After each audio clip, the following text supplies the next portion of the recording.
Alrighty, here is number 5.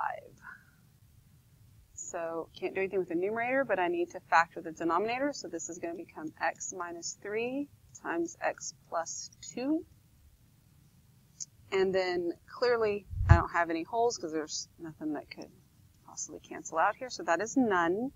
My roots, well, we find those by setting the numerator equal to 0, and that doesn't give me anything. So I don't have any roots either, which means it's not going to cross the x-axis.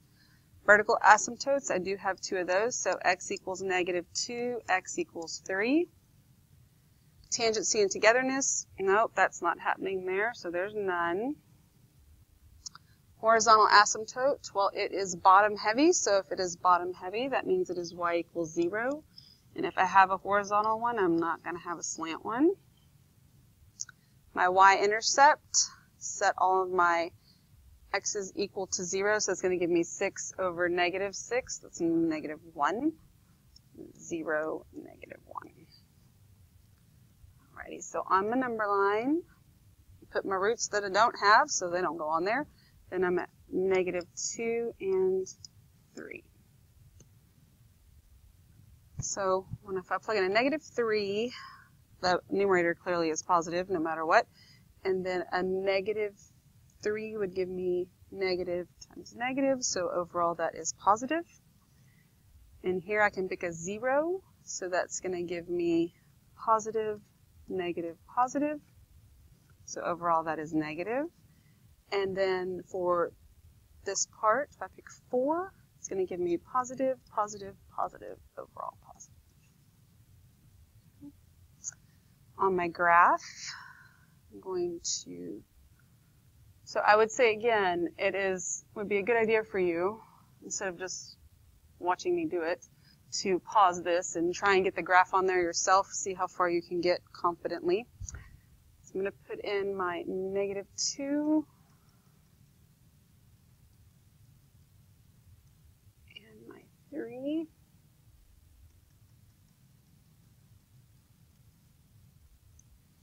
And then my horizontal asymptote is at y equals 0.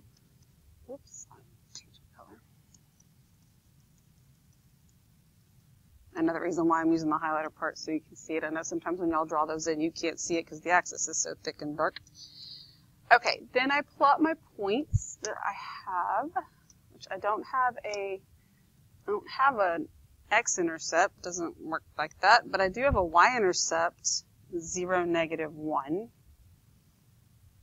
It's really the only point I have to plot.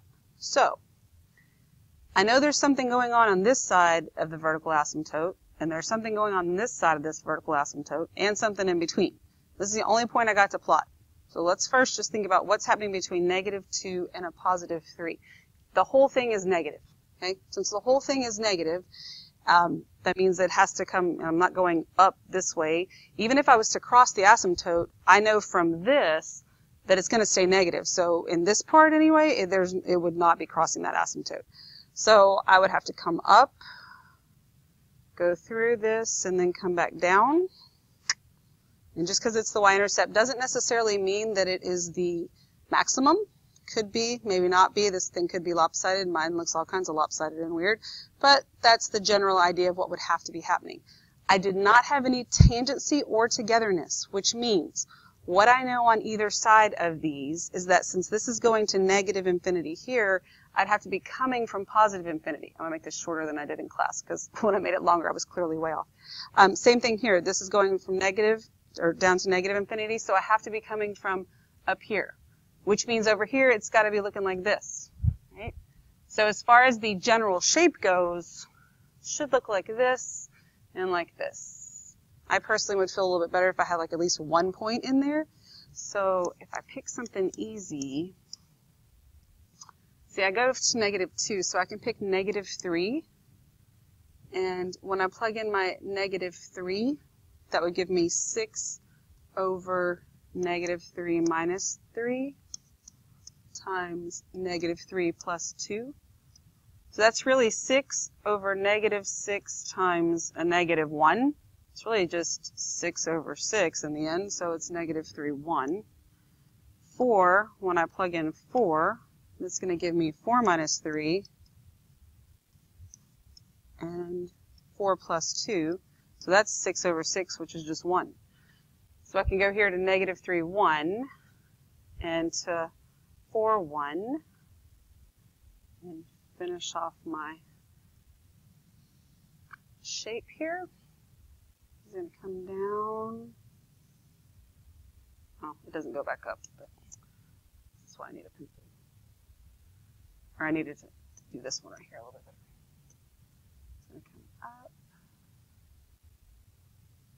Probably not that sharp or that crooked, but you get the idea. Mine looks way better on paper.